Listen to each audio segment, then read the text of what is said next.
Comme vous avez pu le comprendre tout à l'heure, je suis là pour valoriser les relations intergénérationnelles.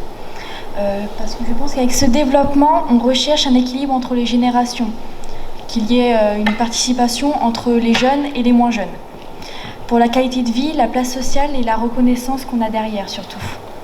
Ce brassage ouvre sur de nouvelles modalités des solidarités, que ce soit dans la famille, la vie associative ou la société en général.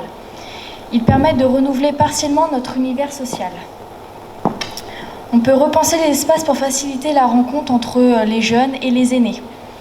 Comme l'idée sera donc de recréer ou de mutualiser des espaces publics, fermés ou en plein air, où l'on a le plaisir à passer un moment à discuter et à se retrouver, comme un salon de thé ou, je sais pas, une sorte d'association qui pourrait aider les personnes, par exemple, comme les personnes âgées, à apprendre aux jeunes de nouvelles choses qu'ils n'ont jamais appris, et aux jeunes à apprendre aux personnes âgées ce qu'ils n'arrivent toujours pas à faire, comme par exemple les ordinateurs. Pour les espaces ouverts, parcs, aires de jeu, offrir des assises confortables pour les personnes âgées, sachant qu'apparemment on a beaucoup de couturières qui ont cousu les masques pendant le confinement. Je pense qu'elles seraient d'une grande aide par rapport aux assises qu'on pourrait avoir. Pour les espaces fermés, lancer des projets de lieux intergénérationnels, comme les maisons ou les cafés dédiés à cette rencontre entre les générations autour de thèmes variés.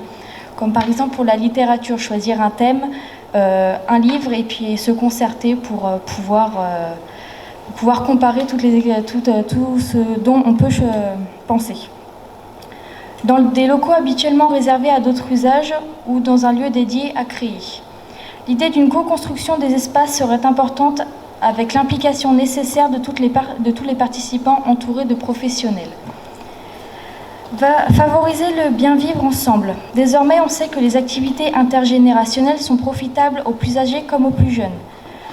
Pour qu'une rencontre débouche sur un réel apprentissage intergénérationnel, un partage de savoir, il faut qu'elle procure un avantage personnel et réciproque, qu'elle soit organisée en vue d'un objet et répétée. Comme ce que je vous ai expliqué tout à l'heure par rapport aux personnes âgées, aux jeunes qui pourraient leur apprendre à servir d'Internet. Et bien en retour, les personnes âgées pourraient à leur tour leur apprendre quelque chose. Ce qu'ils ont fait par exemple quand ils étaient jeunes, comme les jeux qu'ils ont appris et que nous, avec la technologie, nous n'avons pas eu.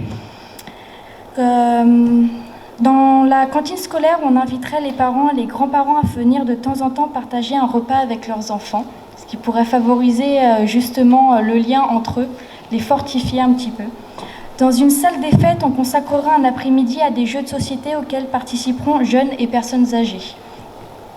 J'ai eu une idée aussi, faire comme une sorte de cinéma en plein air, que ce soit par exemple un soir, que ce soit un vieux film qui passait dans les années de nos grands-parents, et que le soir de la semaine d'après, ce soit un film un peu plus récent.